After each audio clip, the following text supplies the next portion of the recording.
my channel Acreates. This time I have an indie dev talk with Mark from Lost Words Beyond the Page, and I played it this month before, so maybe some of you have already seen the game. But please, Mark, can you introduce yourself shortly and tell something about the game? Sure, yeah. Hi, everyone.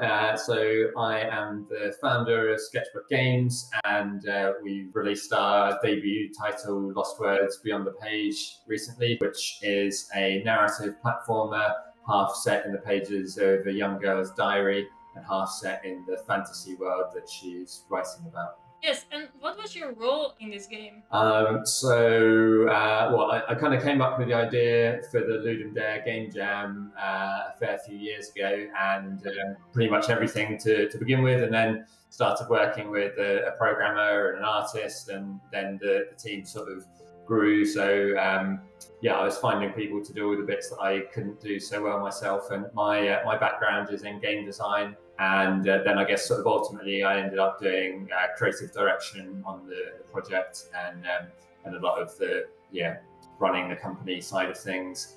I started in scripting in my career in the games industry, and then moved into game design. Yeah. Oh wow! And then afterwards you were like, oh, this is so exciting. I just want to make it into product, right? Yeah. I really liked the concept, so I decided to keep working on it. And I showed my boss at work as well, who good friends with, and he kind of encouraged me to keep on working on it. He likes the idea too. So sort of in my spare time, I kept on working on it.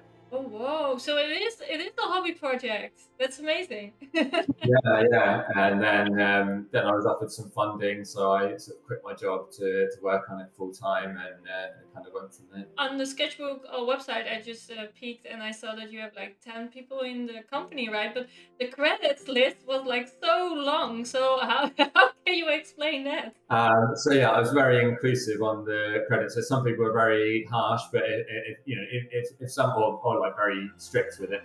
Someone sort of helped us out in whatever tiny way. I tried to make sure we added them to the credits. It was always hard because I'm sure there's people I missed, and then through our publisher, they have a lot of people who work on ads, a lot of people, and then we worked with some sort of outsourcing teams for QA and stuff, and they all had their own sections as well. So it does sort of grow, but we had the interactive element in the credits. Yeah, I love that. This was really cool. So you can just jump and it was very art-wise.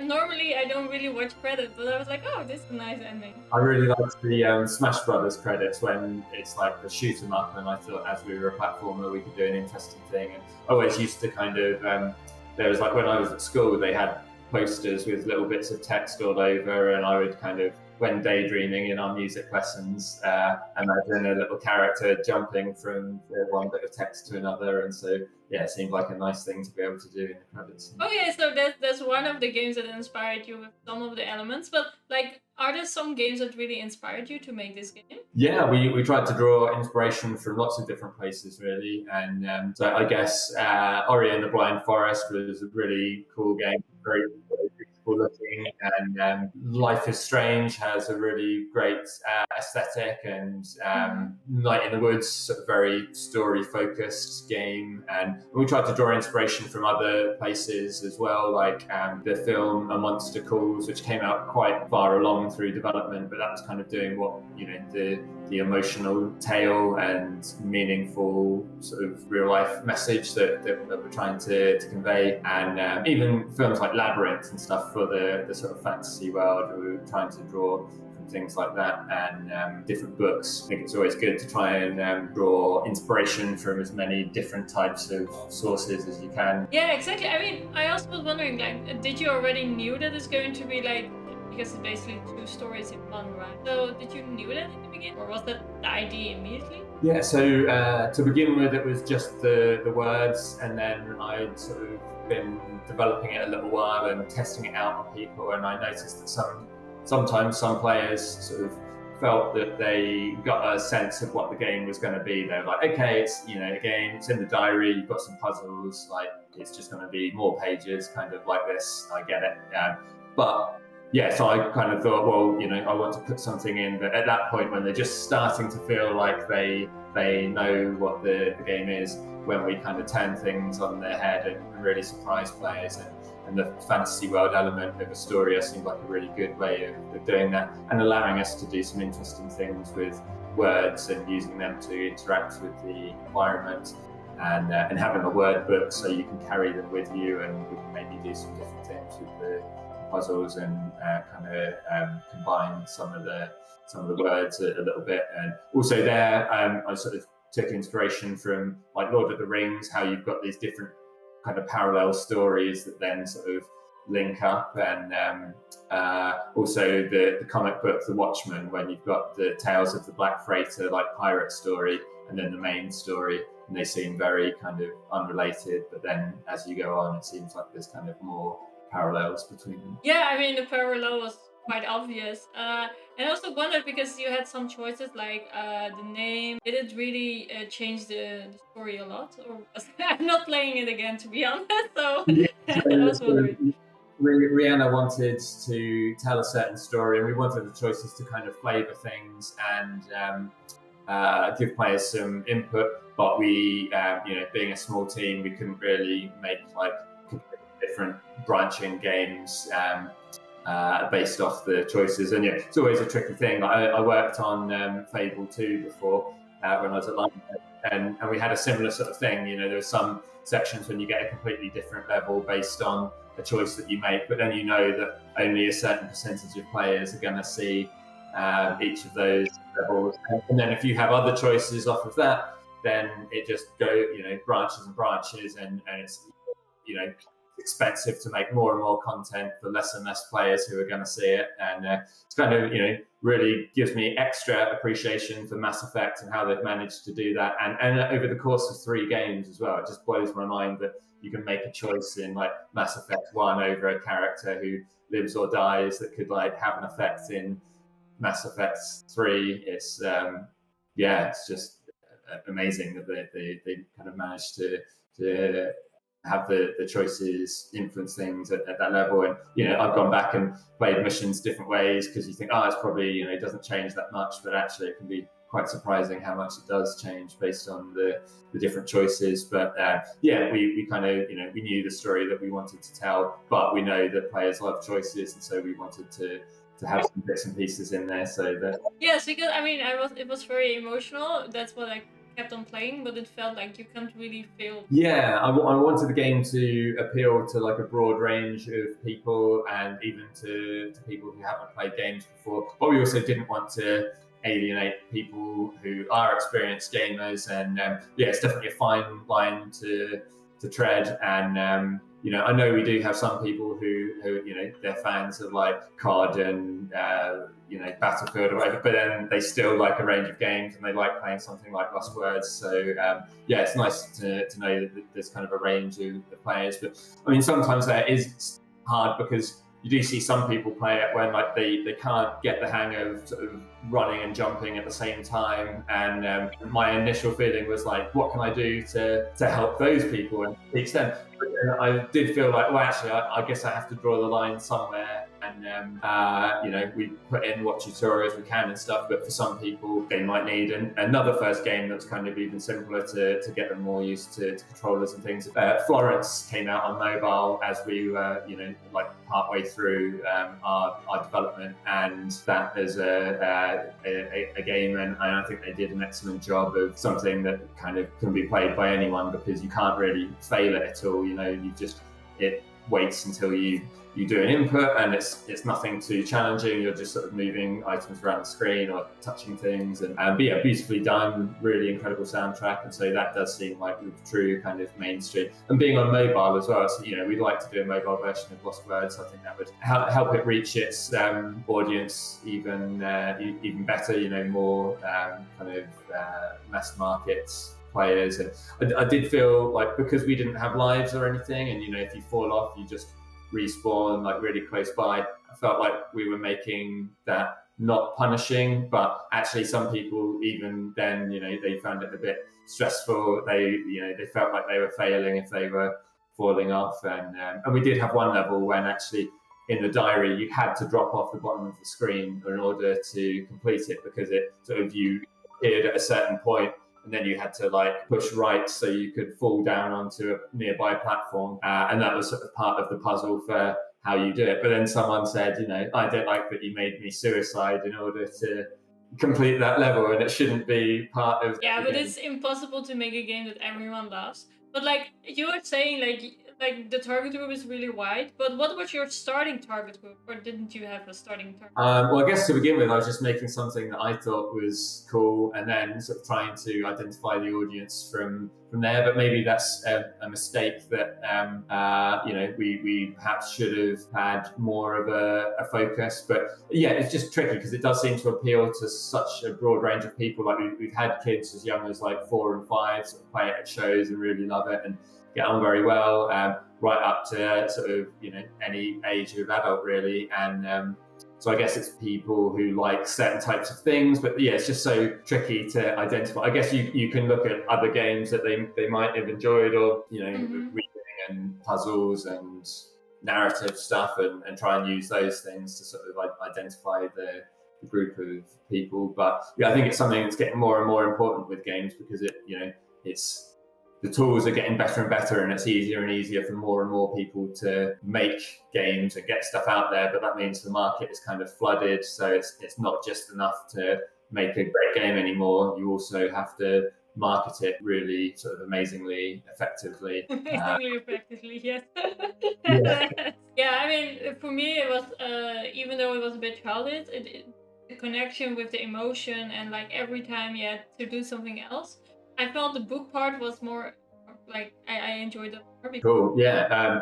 It seems people seem there's quite a difference of opinions. Although I think most people do prefer the diary stuff, but then some people prefer the Astoria stuff. And so yeah, I guess it just like you say, you can't please everyone, and people like different things, and added something having those different elements. And yeah, I thought it was like really cool in the diary that you have those extra stuff that felt like it doesn't really matter if I hit this because of stars, but like when they are purple, it means that they're positive, and when they were like black, they were negative. That was like so interesting. I thought that was a cool mechanic. Yeah, that kind of worked quite well having those as asterisks. It took us a while to figure that out though, because to begin with they were kind of just letters that sort of were floating on their own, but it didn't really make much sense, and it was kind of a bit confusing. And so asterisks were like the perfect kind of object for that, because it was that's what their function is in a book, like to deliver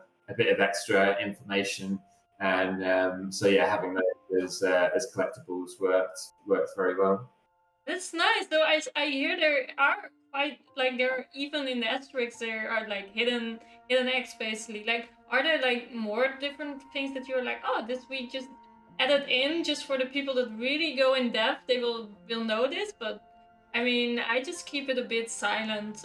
But it's nice if people figure it out. So I guess like the fireflies are the main things that are kind of hidden throughout the game, and when I worked on Fable, a lot of the team put in sort of different things here and there, and had some really amazing hidden secrets. But yeah, I think it's always nice to do that sort of thing. But for us, it was just like getting everything in and working was hard enough without sort of adding other little extra bits.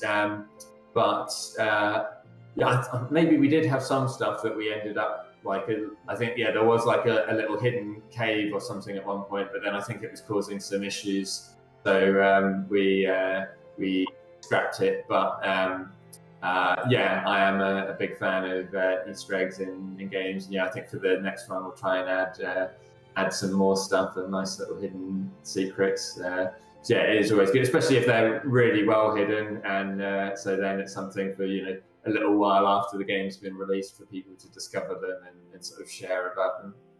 So I hear something like there is going to come a spin-off, or is it with the same main character, or is it just like good mechanics, or is it too secret to talk about it, or like? Well, you've heard some rumors, have you? Yeah, I think making a sequel would be nice at some point, but we kind of wanted to make something different to begin with, and originally we were looking at making something kind of along similar lines to Lost Words, so we could use some of our learnings and tech and stuff, but actually we're now going to do like a 3D first person, still kind of with a very strong focus on narrative.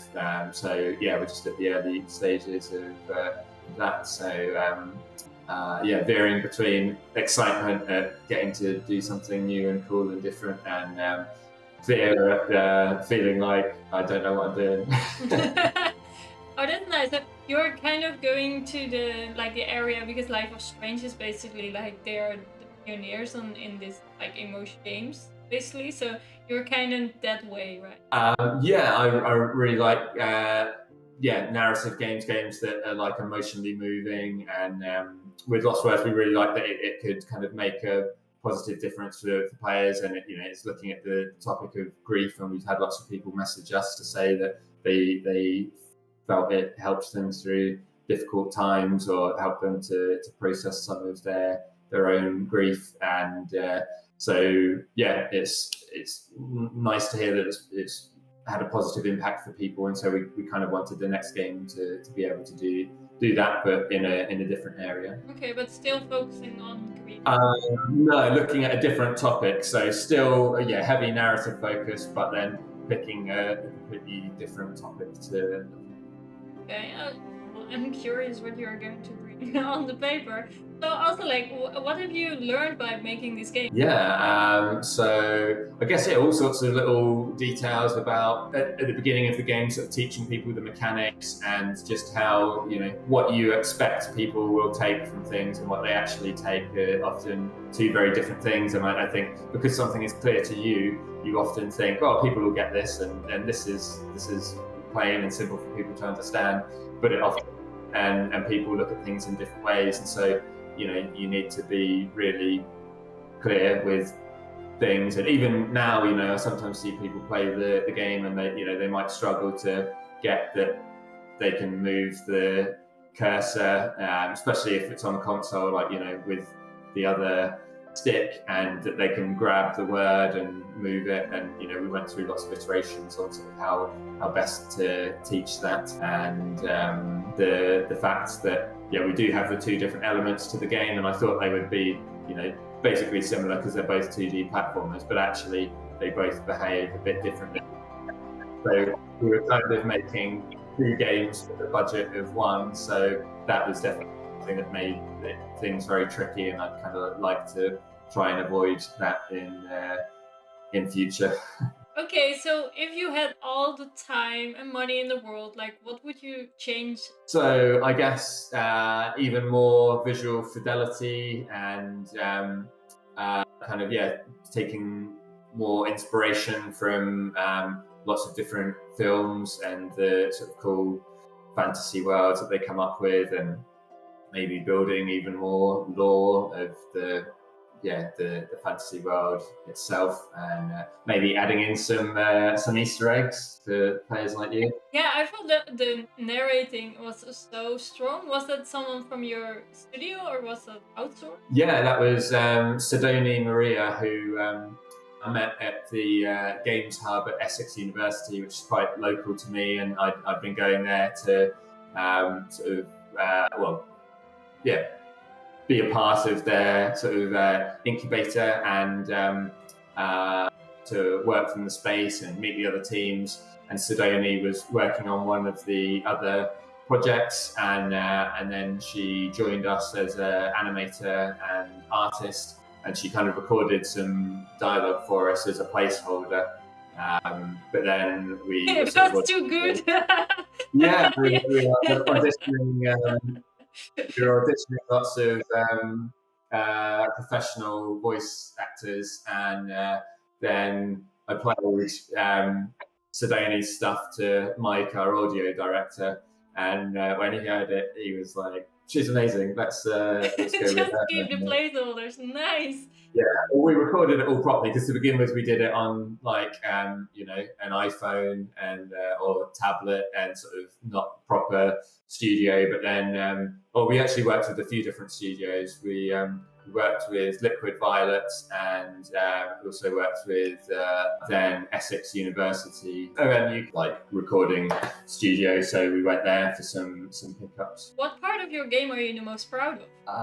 We have made something that sort of moves people emotionally, and that can make a difference to them. And like hearing about that impact is really really cool. Nice. Yeah, I mean, just wondering because you started the game with like during a game jam, right? So, but where came your inspiration from? So in terms of brief, like originally the game was about divorce, because I knew I wanted it to be something that could help people deal with a real world issue. And I had sort of thought about loss, but I wasn't sure it was something. I was writing some story for the game to begin with, and I wasn't sure I could kind of pull it off very very well. But then when Rhianna came on board, she stated how loss is something that's really universal, and it was kind of even more emotionally powerful. And I was happy to adjust, and to Rhianna is the expert, and I knew she knew what she was doing, and she did a brilliant job with it. And the game was nominated for an IGF award for excellence in narrative, and was won awards in that category from a couple of other places as well. She did a really awesome job with it. Yeah, congrats about that. Like it just I almost hear that it was like just almost smooth path, right? So like for marketing, you suddenly already knew how you were going to find a publisher, or like did you have still those struggles of finding a publisher? Yeah, it was hard finding a publisher. So we'd sort of had a prototype version, but then we kept on developing it, and I was pitching to different publishers. And then it was only when I went to Gamescom and we got picked as Yuki's UK Game of the Show there, and I got interviewed by Seth Barton from MTV Develop Magazine, and I mentioned that we were looking for a publisher. That Modus Games saw that article and got in touch, and we sort of met up, and I got the funding. But that was like years later, and it was definitely tricky. I guess with it being like a 2D platformer, there's lots of games that publishers sometimes feel like there's too many, and some publishers don't like narrative games as well. They want sort of more mechanics heavy stuff, and or like fun multiplayer games. And I guess all publishers have the different things that they're looking for. Yeah, I mean, publishers also have their own target group, right? So basically, if they know how to reach that kind of target, then most likely they will pick those kind of games. Yeah. So because this channel is mostly for starters, start as the indie. Like, do you have some information about like how to start or advice? I guess the best thing probably is to just kind of get stuck in and start making things. And there's like Unity and Unreal and sort of Game Maker Studio and Construct, Twine, Inc. Like so many different cool platforms that you can sort of usually download for free and get started with, and loads of free tutorials online. So probably just like make something small and see how you go, and get it in front of people as early as you can, get lots of feedback, and then iterate on it, and keep improving it. Like I guess focus on like games that are small in scope, but you can polish quite a lot, is something that can make quite a difference. So whether you're going for jobs or sort of releasing it, I think it's much better to have something that is small and polished rather than big and unfinished. Yeah, and also like because you quit your job, right, to work on this. And how long did you work on it? So I worked on it full time for about 6 years in total. Oh. Yeah, so quite a long while. But I guess when I quit, I had an offer of funding, so it wasn't like I was just saying like, oh, I'm just going to quit and see how it goes.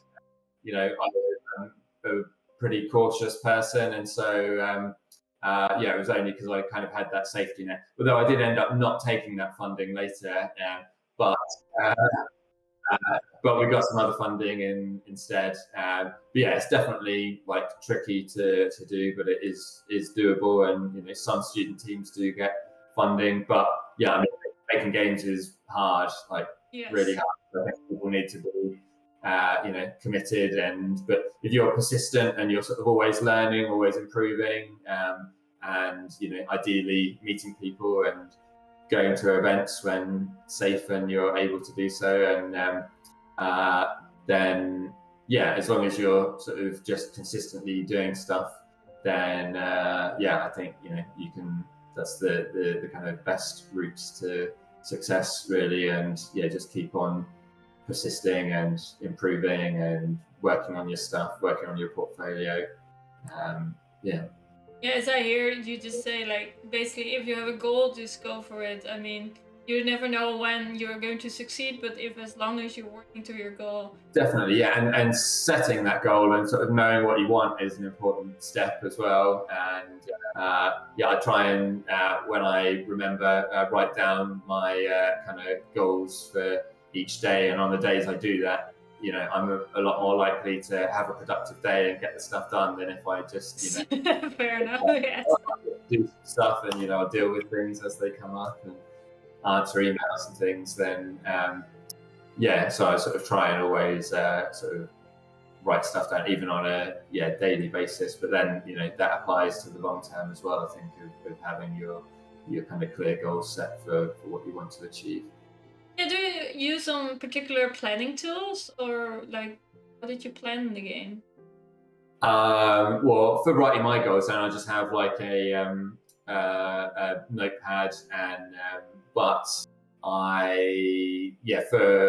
for planning Lost Words, we kind of tried a few different tools. We used Hack and Plan for a while. It's like one kind of designed for games. We were on Trello to begin with.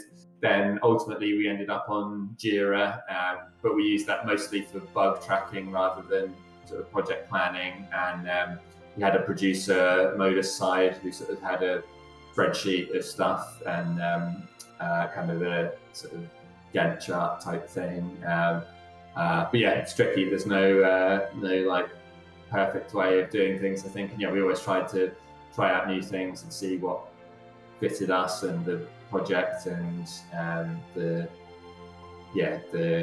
company best. But then we'll probably try out some other things for the next project and see what works as well. Yeah, and what is your favorite part of the game? Yeah, it's a tricky one. I guess there's sort of lots of little moving bits when you kind of even just when playing it in Unity, the engine we made it in. So you don't even have it full screen, and you'll see a moment, and then music is playing, and it sort of catches you, and it feels unexpectedly moving. So those moments are always nice. I guess I really like the bit when you're in the car and the character's running along the telegraph poles as the car's driving along, because that was kind of a game I always played when I was a kid, and in the back of the car and looking out the window as my parents were driving us places, and you'd sort of imagine a little character running along and all the scenery. And I think that's something that quite a few people did, so it's nice to, but often don't sort of talk about to other people, so it's nice to have that little section in there that some people will sort of recognize as something that they used to do when they were. Yeah, thank you very much for sharing all your knowledge and experiences. Do we have something to add as a last advice or last words? Thanks very much for having me. It's been great to chat. And so Lost Words is now available on Xbox Game Pass for people who subscribe to that and want to check it out. Otherwise, it's available on PlayStation, Switch, seeing, if people want to find out more about Lost Words or Sketchbook games, our handles are at Lost Words Game on Twitter and at Games Sketchbook for the company. And I'm at Mark Backler, and we're also on. And you can contact him on LinkedIn, and you can friend him, and you can spam him. So everyone. And also, if you have some more questions, please leave them in the comments. I'm sure I can contact Mark. It's very easy. Also, for next month, I'm going to play and also going to have an interview with Genesis, like the makers of Genesis Noir. So that's also very exciting to share with all you. And thank you, Mark, for being here. See you all in the next one. See ya. Bye-bye.